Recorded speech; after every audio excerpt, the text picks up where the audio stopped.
gente! Tudo bem com vocês? Acabou de passar o Enem 2025 e hoje eu separei as questões mais difíceis, as questões impossíveis que caíram na prova de História, na prova de Humanas, e eu vou resolvê-las junto com vocês. Vou comentar essas que são as questões mais difíceis do Enem. E rapidinho, antes da gente começar, se você é um estudante e precisa de um parceiro para facilitar a sua rotina e melhorar a sua produtividade, tem uma coisa que mudou completamente a minha vida acadêmica e eu preciso te mostrar. Esse é o Opera, um navegador gratuito, rápido e seguro que tem várias funções perfeitas para quem estuda. Olha só, pessoal, o Opera tem tradução instantânea, que traduz na hora para você ler sites e textos em outra língua. E também tem o split screen, que divide a tela. Então, geralmente eu coloco as minhas anotações de um lado e do outro lado uma videoaula, um texto, o que eu tô usando. Inclusive, estudando outros idiomas, eu gosto muito de usar o split screen com o tradutor instantâneo. Então, eu coloco de um lado o texto traduzido e do outro as minhas anotações, ou então o texto original para eu aprender palavras novas. E para mim, o que faz mais diferença na minha organização é a ilha de guias e contextos que organiza as minhas abas sem eu me perder. E olha que maravilha, pessoal! Aqui, a Opera agrupou as abas e eu consigo abrir e fechar tudo ao mesmo tempo, sem ficar aquele tanto de pontinhos poluindo a tela, sabe? E também tem como marcar as abas para encontrar facinho o que você precisa. E tudo isso com um visual limpo, barra lateral para acessar o WhatsApp e redes sociais sem atrapalhar o seu fluxo, bloqueador de anúncios e até VPN grátis. Ah, e dá pra personalizar tudo, viu? Os temas, os atalhos, tudo pensado pra te deixar mais produtivo e menos estressado. Se você quer deixar os seus estudos mais organizados e produtivos, baixa o Opera pelo link que tá aqui na descrição. É gratuito e tá deixando a minha rotina muito mais produtiva. Muito obrigada, Opera, por acreditar no meu trabalho e bora voltar pro vídeo. Vamos começar a primeira questão, que pra mim foi a minha favorita, gente. Ela é considerada difícil pra quem não assistiu os meus vídeos, tá? Foi definitivamente a questão que eu mais amei nesse Enem. Sabe por quê? Porque eu passei o ano inteiro avisando pra vocês que isso poderia cair e acabou caindo mesmo, pessoal. Vamos começar com o que eu sempre recomendo pra vocês. Todas as questões aqui, vamos ler primeiro o comando da questão antes de ler o texto, ok? Vamos lá. De acordo com o texto, a participação no processo eleitoral brasileiro após a reforma de 1881 sofreu uma variação que se explica pela, ou seja, ocorreu uma variação, ocorreu uma mudança no sistema eleitoral em 1881 e isso mudou alguma coisa. O que aconteceu? Não vou dar spoiler, gente. Vamos ler o texto, tá? Em 1872, havia mais de 1 milhão de votantes, correspondentes a 13% da população livre. Em 1886, votaram nas eleições parlamentares pouco mais de 100 mil eleitores, ou 0,8% da população total. Houve um corte de quase 90% do eleitorado. O dado é chocante, sobretudo se lembrarmos que a tendência de todos os países europeus da época era na direção de ampliar os direitos políticos. O mais grave é que esse retrocesso foi duradouro. A proclamação da República não alterou o quadro. Gente, ai que questão deliciosa. Sabe por quê? Quem não sabia perdeu a questão e quem sabia acertou questão difícil e vai ganhar muito ponto na TRI, pessoal. Essa questão basicamente está falando, olha, em 1872 tinha mais de 1 milhão de votantes, 13% da população. Só que aí aconteceu alguma coisa que 90% dessas pessoas perderam o direito de votar. Basicamente, pessoal, essa é uma questão que quer ver se o aluno sabia quais que eram as exigências para ter participação política na história do Brasil.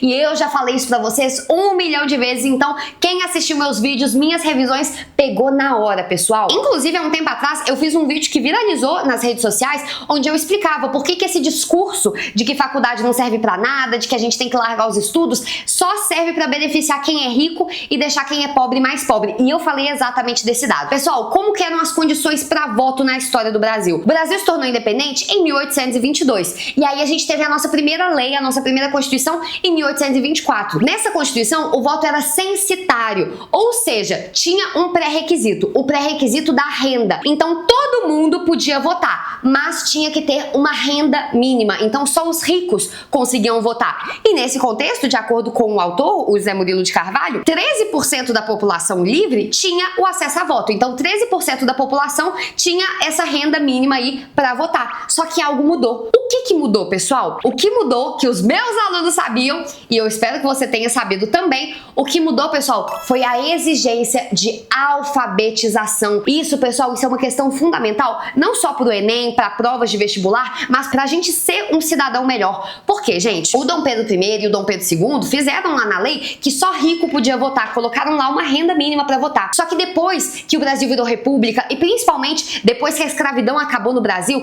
eles não queriam que os negros votassem, eles não queriam que os pobres votassem, eles não queriam que a galera simples votasse, eles queriam que a política continuasse sendo uma coisa elitista. Só que ficava muito feio colocar na lei que os pobres não podiam votar. Então o que eles fizeram? Eles começaram a exigir a alfabetização, porque na época, pessoal, não havia educação pública. Então as únicas pessoas que aprendiam a ler e a escrever eram as pessoas que pagavam uma educação privada, eram as pessoas que tinham acesso a isso. E obviamente era pouquíssimo. Na época, pessoal, mais de 80% da população brasileira era analfabeta. Então por isso, era pouca gente que tinha direito a voto, só 13% da população. Mas agora que você precisa ser alfabetizado, aí caiu. Além de que, pessoal, as mulheres não podiam votar, né? Então, isso é importante porque essa questão ela tem um distrator. Eu vi muitos alunos bons que perderam essa questão porque marcaram a letra A, restrição de gênero. Essa alternativa, ela engana e ela engana o aluno inteligente. Por quê, pessoal? A gente para pensar. O voto feminino só foi permitido em 1932, né? Então demorou para as mulheres poderem votar. E as mulheres são uma grande parte da população. Então, faz muito sentido a gente pensar, não, pouca gente podia votar porque as mulheres não podiam votar. Mas não é isso. O detalhe que essa questão quer saber é justamente a questão da alfabetização. Na história do Brasil, apenas 2 constituições permitiam o voto para analfabetos. A primeira lei do Brasil, que literalmente falava que os pobres não podiam votar,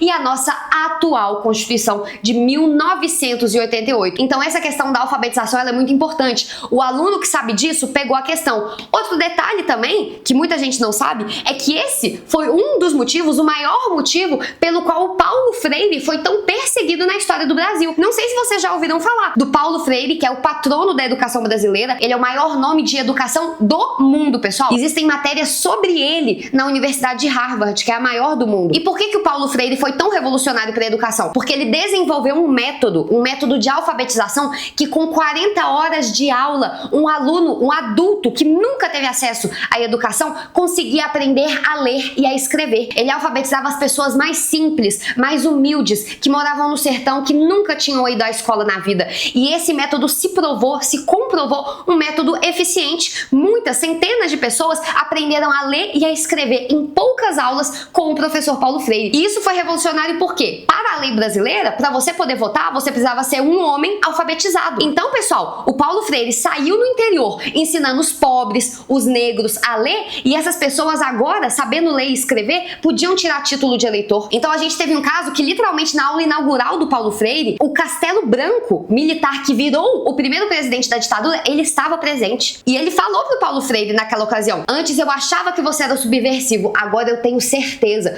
Por quê, pessoal? Porque o Paulo Freire estava ensinando os pobres a ler, os pobres agora iam poder votar, e vocês acham que os pobres iam votar em quem? Então isso é muito importante pra gente entender mais da nossa história, pra gente ser um cidadão melhor. E aí o aluno que sabia a história das constituições do Brasil pegou a questão, o aluno que sabia um pouco da história de Paulo Freire também pode ter pego a questão. Outra coisa, o presidente do Brasil que levou o golpe, que levou a ditadura militar, o João Goulart, uma das medidas dele que mais irritou a classe dominante é que ele queria permitir o voto para analfabetos. Esse foi um dos motivos pelos quais ele levou o golpe. Então o aluno que se aprofundou em diferentes períodos históricos teria conseguido essa questão. Mas eu entendo também o aluno que marcou a letra A, ao invés da letra D, que é, obviamente, a resposta correta. Mas a letra A é justamente um distrator. Ela tá aí para pegar o aluno que está distraído. Mas eu espero que vocês, que viram meus vídeos, tenham acertado essa questão. Ela é a minha favorita. Agora vamos passar para a próxima questão, pessoal. Essa aqui não é considerada uma questão difícil, ela é considerada uma questão fácil, mas eu quero fazer ela com vocês porque é um assunto que cai todo ano no Enem. E literalmente, pessoal, na última live de revisão que eu fiz, literalmente 5 dias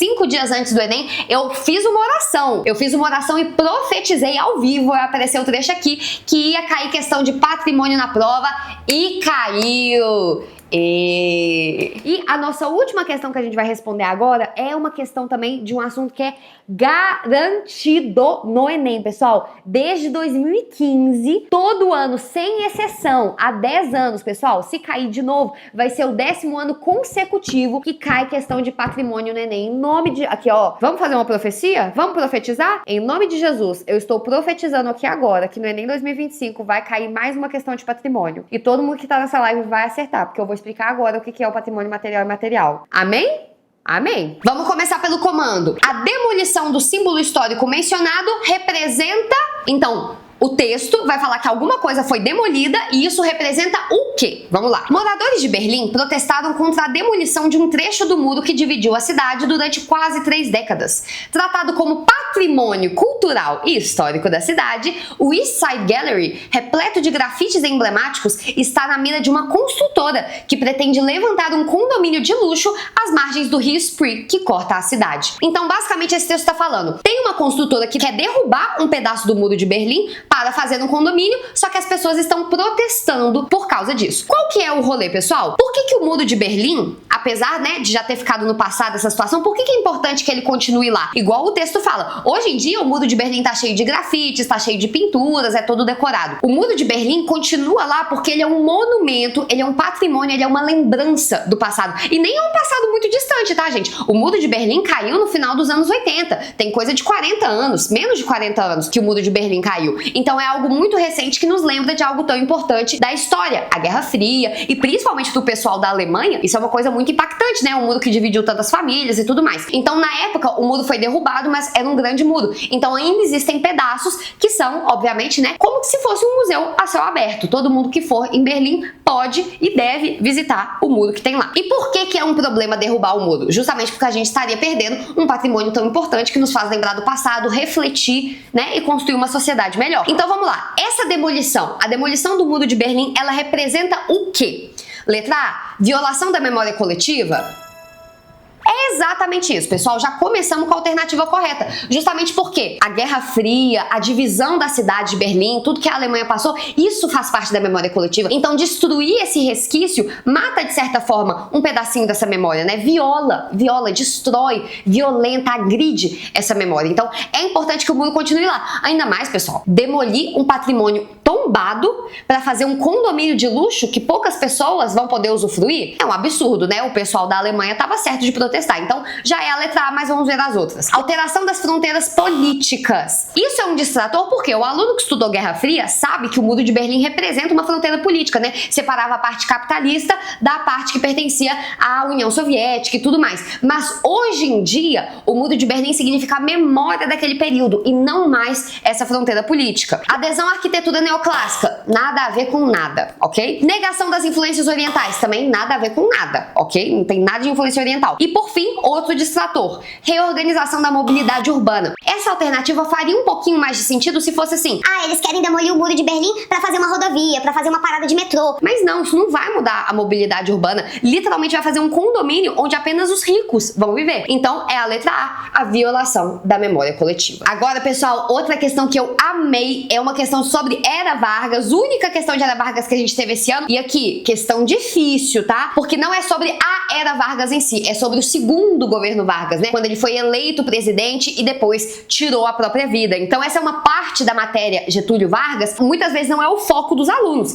Então caiu uma matéria que todo mundo estuda, mas uma parte que nem todo mundo vai se lembrar. Por isso que eu achei ela difícil. Vamos lá, pessoal. Nesse contexto, a ação dos aliados de Getúlio Vargas teve consequência imediata o quê? A gente só de ler o comando já entende que os aliados de Getúlio Vargas fizeram alguma coisa. Qual que foi a consequência disso? Vamos ler o texto e tentar descobrir o que os aliados do Getúlio fizeram. Vamos lá. Em toda a sua carreira política, Getúlio Vargas sempre contara com o seu talento pessoal de persuasão e poder de manipulação. Agora, porém, seus amigos começavam a perceber que ele parecia envelhecido e cansado. A principal figura de oposição, concordavam eles, era o belicoso jornalista Carlos Lacerda. Se ao menos pudessem removê-lo do cenário político, talvez Vargas se salvasse da situação.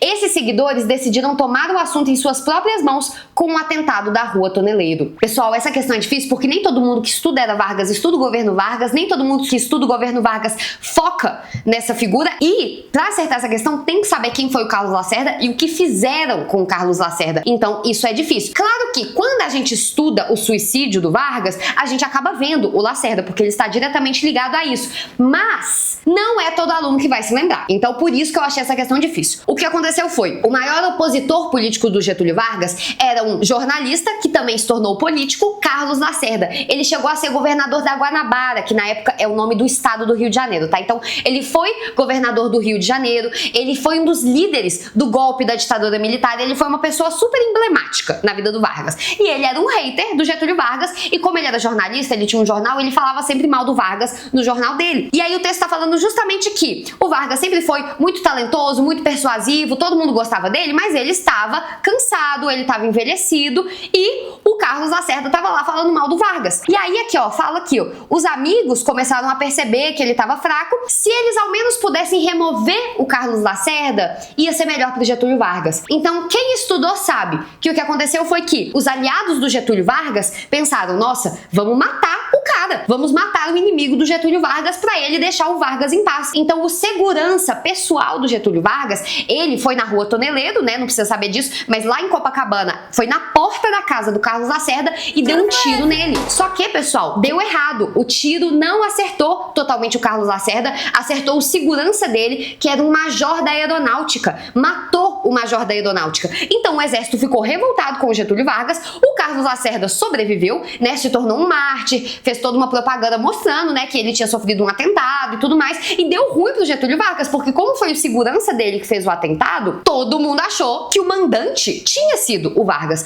Hoje nós sabemos que ele não mandou, até porque, pessoal, seria muito burro da parte dele, né? Se o maior inimigo dele morre, óbvio que todo mundo ia suspeitar dele. Então hoje a gente sabe que não foi Getúlio Vargas que mandou, mas os aliados do Vargas organizaram tudo porque pensaram que ia beneficiá-lo politicamente, ok? Isso aconteceu. Então vamos lá para as alternativas. Qual que foi a consequência imediata desse atentado contra o Carlos Lacerda? Letra A, intensificação dos ataques do grupo udenista. Essa é a alternativa correta, pessoal. E por que essa questão é difícil? Você tem que saber quem foi o Carlos Lacerda, você tem que saber do atentado contra o Carlos Lacerda e você tem que lembrar que o Carlos Lacerda era membro da UDN. A UDN, pessoal, era um partido político que era o principal opositor do Vargas. Então, muita gente sabe superficialmente sobre a era Vargas, quem foi Getúlio Vargas e tudo mais, mas muita gente não lembra desses pequenos detalhes. O nome do opositor, o partido político que era contra o Vargas. Muita gente lembra da AIB, que eu sempre brinco pra vocês que é a Bia ao contrário, né? A gente memoriza assim. A AIB é Bia ao contrário,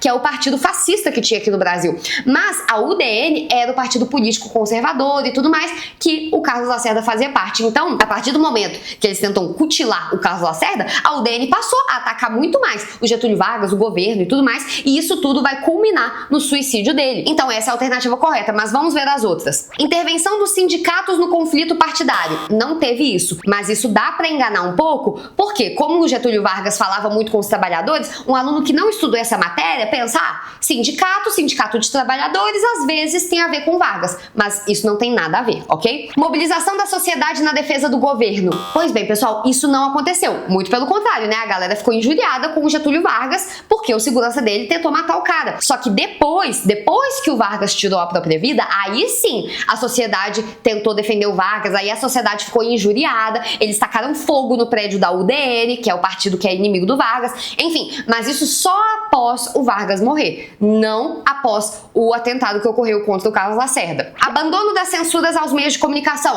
outro distrator, porque o aluno que lê isso aqui e acha que é o primeiro governo Vargas, a ditadura do Vargas, acha que tem censura, mas não tem censura, porque agora esse não é o primeiro governo do Vargas, isso não se passou durante a era Vargas, o Estado Novo, isso se passou durante o governo presidencial do Vargas, então o Brasil estava vivendo o período democrático, não tinha censura nessa época, então o aluno que estudou era Vargas, mas não se aprofundou, pode querer marcar essa alternativa também por engano. E pra finalizar a letra E, apoio dos parlamentares aos candidatos oposicionistas. Gente, essa questão é muito difícil. Na minha cabeça, todas elas são distratores. Por quê? Na época, pessoal, os parlamentares brasileiros, eles já estavam contra o Vargas. Faz muito sentido pensar, depois que o segurança do Vargas tenta matar um opositor, os parlamentares vão se virar contra o Vargas. Isso faria total sentido. Mas eles já eram contra o Vargas. Gente, essa questão é muito difícil, tá? Ela é muito, muito difícil. Então, acertou essa ela, não quem estudou, era Vargas, Getúlio Vargas, quem se aprofundou nessa matéria. Mas enfim, questão maravilhosa, vamos passar para a próxima, pessoal. Agora a gente vai fazer duas questões que tem um cunho um pouquinho religioso, tá? Essa próxima questão, inclusive, na minha cabeça,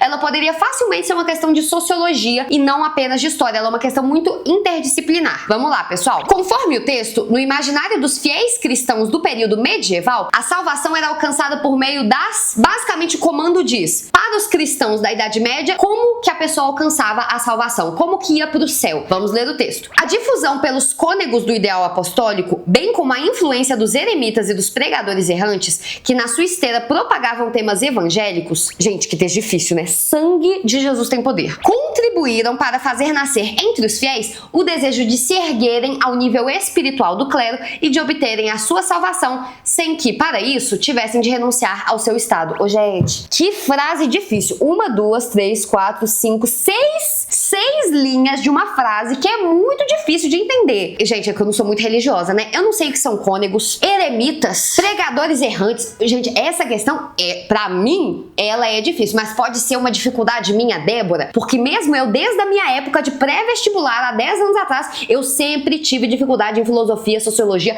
Na faculdade, estudando história das religiões, eu tinha dificuldade também. Pode ser uma fraqueza minha, mas eu achei difícil. Vamos lá. Basicamente, essa primeira frase enorme de 6 linhas, ela quer dizer basicamente que, por causa das pregações da época, muitas pessoas queriam se elevar ao estado de clérigos sem renunciar às coisas que os clérigos renunciam. Então, queriam se aproximar de Deus, ser mais espirituais, sem precisar, por exemplo, fazer um voto de castidade, sem precisar dedicar a sua vida totalmente a isso, pipipipopopó. Ok. Pela primeira vez, a igreja entreabria as portas da graça em benefício da totalidade dos fiéis, colocando como única condição a sua partida para o Oriente, a fim de aí lutarem contra os inimigos de Cristo. É difícil, tá, gente? Basicamente tá falando que pela primeira vez, então, nessa época da Idade Média, a igreja se abriu um pouco mais para beneficiar os fiéis, mas colocou como contrapartida que os fiéis, para receber bênçãos e tudo mais, e se elevar à condição de clero, de que eles partissem para o Oriente para lutar contra os inimigos de Cristo. Quem estudou a Idade Média sabe do que a gente tá falando. Cruzadas. As várias guerras que ocorreram, nas quais os cristãos foram para o Oriente para tentar reconquistar Jerusalém, para lutar. Até porque durante a Idade Média surgiu também, né, a religião islâmica. Então é importante que vai aparecer em outra questão aqui na prova, tá? Então vamos voltar pro enunciado. Basicamente o texto tá falando isso. Durante a Idade Média, muita gente queria se elevar na religião sem precisar abdicar das coisas, e a igreja falou, não, você vai ser abençoado, só vai lá para Israel lutar em nome da religião. Perfeito, vamos lá. Conforme o texto, no imaginário dos fiéis cristãos do período medieval, a salvação seria alcançada por meio do quê? Letra A, palavras escritas. Não tá falando nada de palavra escrita. Tá falando nada. Práticas litúrgicas, olha o distrator. As práticas litúrgicas são as práticas dentro da religião, mas aqui não tá falando de ritualística, não tá falando de nada. Tá falando de ir lá pro Oriente lutar. Letra C, ações voluntárias. Essa é a alternativa, porque é justamente você se voluntariar para se inscrever, né, entrar na guerra. Então, essa ação voluntária. Letra D, ideias messiânicas. Não, nesse caso aí Jesus já tinha ido, já tinha partido, então acabou, não tem mais Messias não. E é celebrações coletivas. Não tá falando de celebração, não tá falando de festa. O único evento que eles estão falando é justamente o das cruzadas. Então, a resposta é a letra C. No final, pessoal, essa questão acabou sendo uma questão de interpretação de texto, né? Ela é uma questão de história, mas interpretando o texto dá pra tirar. Mas que texto difícil, né, gente? Deus tenha misericórdia, ok? E já que nós entramos aí no mundo cristão, no mundo gospel, vamos fazer mais uma questão com textos religiosos. Essa questão, pessoal, tem 2 trechos da Bíblia, do livro de Êxodo e do livro de Atos, e tem um trecho do Alcorão. O Alcorão, pra quem não sabe, é o livro sagrado para os muçulmanos, tá? É o livro sagrado da religião islâmica. Vamos lá, pessoal, vamos ler o comando primeiro. Escritos em temporalidades diferentes, Antiguidade e Idade Média, os textos sagrados aproximam-se a mostrar o papel da ciência para... Por quê, gente? O comando tá falando que esses textos foram escritos em temporalidades diferentes, justamente porque a Bíblia Sagrada, ela foi escrita na Antiguidade, né? E enquanto o Alcorão, a religião muçulmana, ela surgiu na Idade Média. São textos que foram escritos em períodos diferentes, mas eles têm algo em comum. Então, o comando da questão é, esses 2 textos, eles se aproximam mostrando o papel da ciência para o quê? Vamos lá, vamos ler.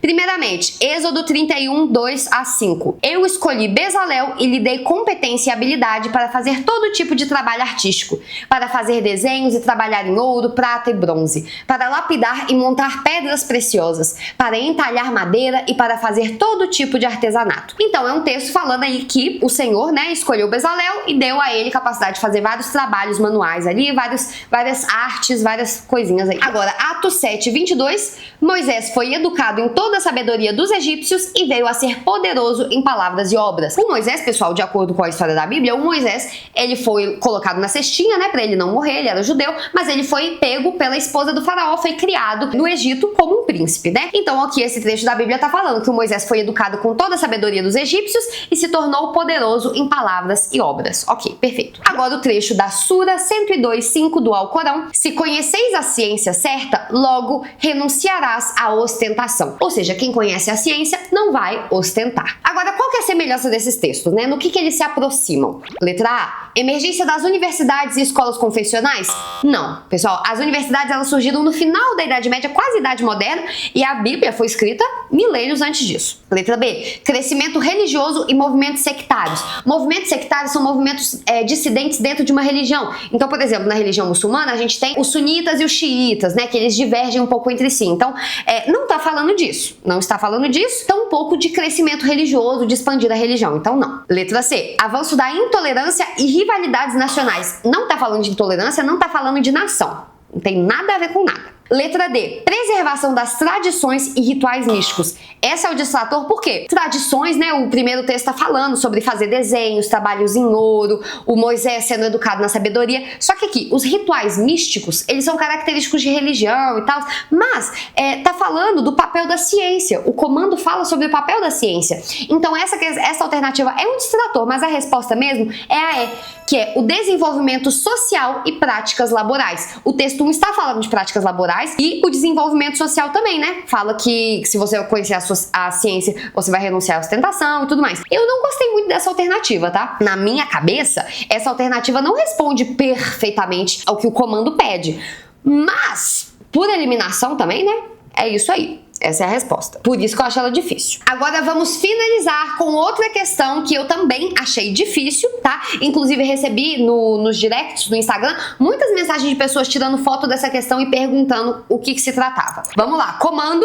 Além do significado científico, o evento mencionado conectava-se a um projeto nacionalista de caráter, ou seja, no texto tá falando de algum evento que se conectava a um projeto nacionalista. Vamos descobrir que evento que é. Em 1914, uma expedição estudantil saiu da Rússia em direção à América do Sul, sendo considerada a segunda campanha científica da Rússia no continente depois da longa viagem do barão Langsdorff pelo interior do Brasil na primeira metade do século XIX, ou seja, 1800 e pouco. O empreendimento foi enviado pelo Museu de Antropologia e Etnografia de São Petersburgo e integrado por 5 jovens cientistas, sendo 2 zoólogos, 2 etnógrafos e 1 antropólogo, cujo objetivo era a coleta de material de valor biológico e etnográfico para compor coleções nas instituições que participaram de seu financiamento. A expedição passou por países como Brasil, Paraguai e Argentina, resultando em amplo material manuscrito e algumas publicações, além de objetos coletados. Gente, que questão difícil!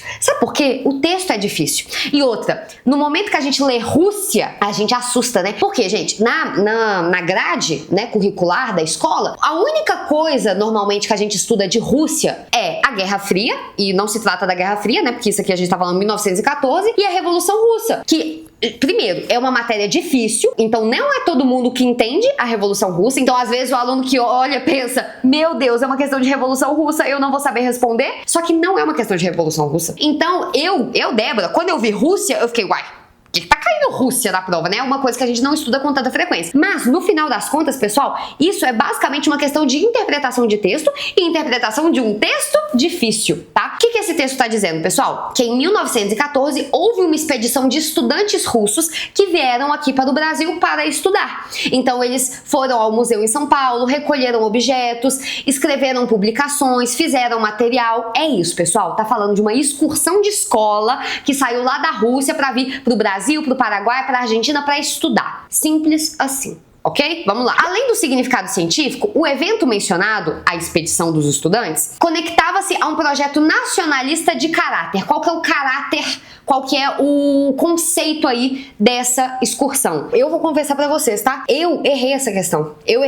Porque, gente, essa questão é muito difícil. Vamos lá. Quais são as duas, a correta e a distratora? Eu fiquei, pessoal, entre a alternativa A e a alternativa C. Por quê? As outras alternativas são muito absurdas. Militar e disciplinador, não tem nada no texto falando sobre isso. Mercantil e predatório, não tá falando sobre isso, sobre nada comercial e tudo mais. Religioso e humanitário, tão pouco. Eu, Débora, tava tendenciosa à letra C.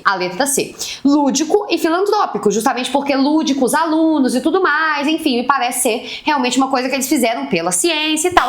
Só que a resposta correta é a letra A, imperialista e colonizador. Tipo assim, a Rússia foi um país imperialista. Só que foi um país imperialista mais lá pros lados de lá, entendeu? Até hoje, né, pessoal? A Rússia tem até hoje uma posição muito imperialista para com os seus vizinhos, né? Só que eu pensei, não, a Rússia não fez nada de colonizador, de predatório, de imperialista no Brasil. Só que essa questão, ela vê justamente uma outra face do imperialismo, que é a busca, primeiramente, por justificativas científicas para falar que eram superiores e tudo mais. Então, teve muita gente que estava estudando nesse sentido. E também, principalmente, a de ir para outros países, levar ciência para esses países, roubar objetos e tudo mais, né? Tal qual, por exemplo, a Inglaterra, que foi lá no Egito, roubou um tanto de artefato e colocou no Museu Britânico.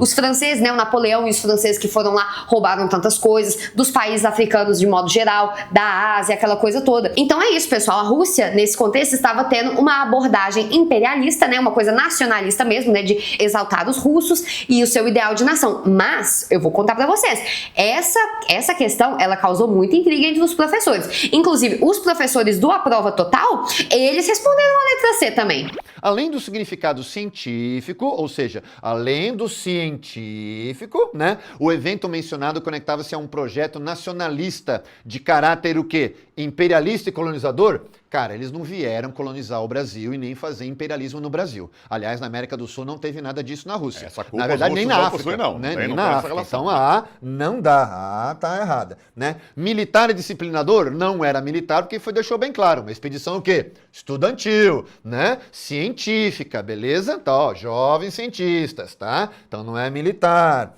Lúdico e filantrópico, além de científico, podia ser lúdico e filantrópico. Lúdico porque de ensino, né? Vieram o quê? Vieram estudantes, né? Então pode ser essa aqui, coloca um pinguinho na frente. Mercantil e predatório, o predatório matou, né? Pra acabar. Mercantil já tá ruim, o predatório pior ainda. Religioso e humanitário, onde tem a coisa aqui religiosa? Nenhum lugar. O religioso matou e o humanitário acabou que também não teve, né? Certo? Então sobrou aquela que ficou pontinho. De novo, letra C.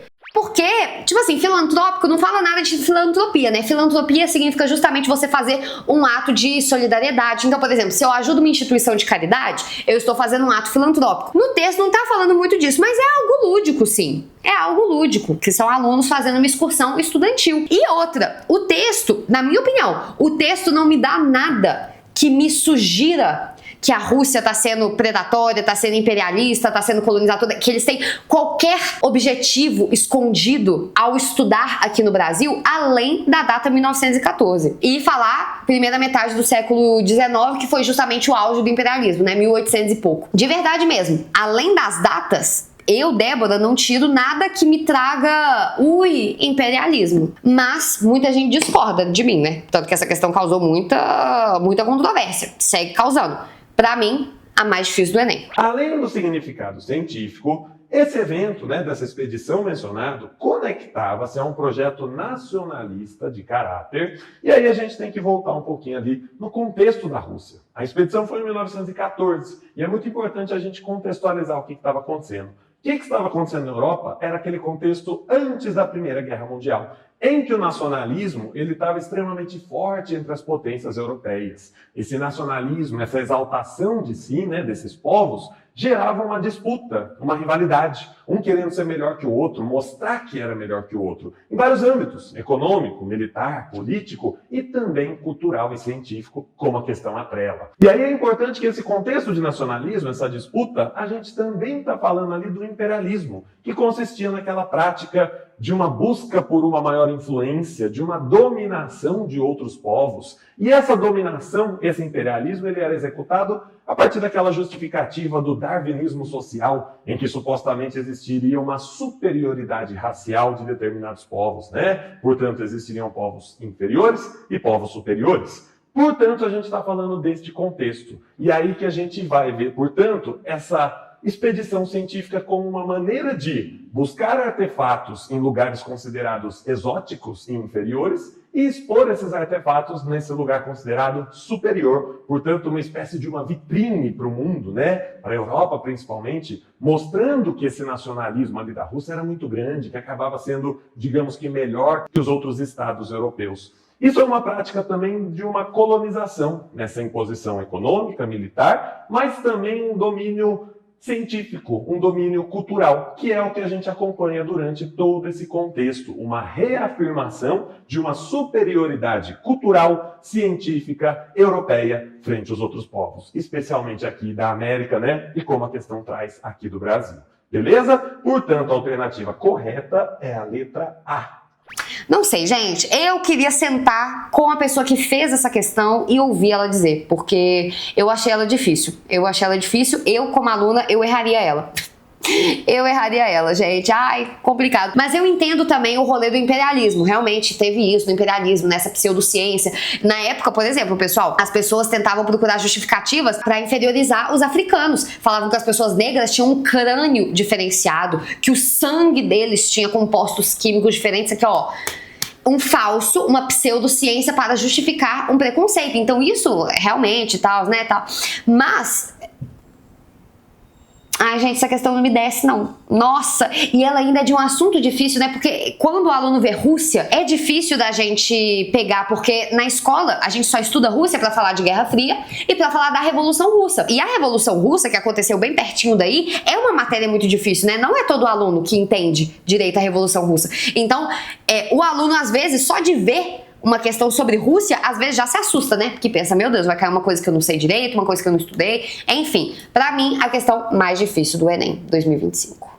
Essas foram as questões que, para mim, foram as questões mais difíceis do Enem 2025. Eu quero saber a opinião de vocês. Por favor, deixe aqui nos comentários se vocês também acharam elas difíceis, se vocês acertaram essas questões, quem que acertou a questão da Constituição por causa dos meus vídeos, tá? Eu quero saber tudo. Por favor, deixe aqui nos comentários. E mais uma vez, pessoal, se você quer facilitar a sua vida, organizar os estudos, venha, baixe o navegador Opera de verdade, pessoal. É um navegador seguro, gratuito e rápido, que facilita a vida dos estudantes. Então, Opera, muito, muito obrigada por acreditar no meu trabalho, tá aqui presente no canal mais uma vez e de verdade, dica de coração, conheça o navegador Opera, facilita muito a vida, já tá tudo embutido lá, organizado, personalizável, VPN, tantas funcionalidades que eu tenho certeza que vão facilitar a sua vida. Baixa a Opera pelo primeiro link na descrição e eu vejo vocês no próximo vídeo. Um beijo e até lá!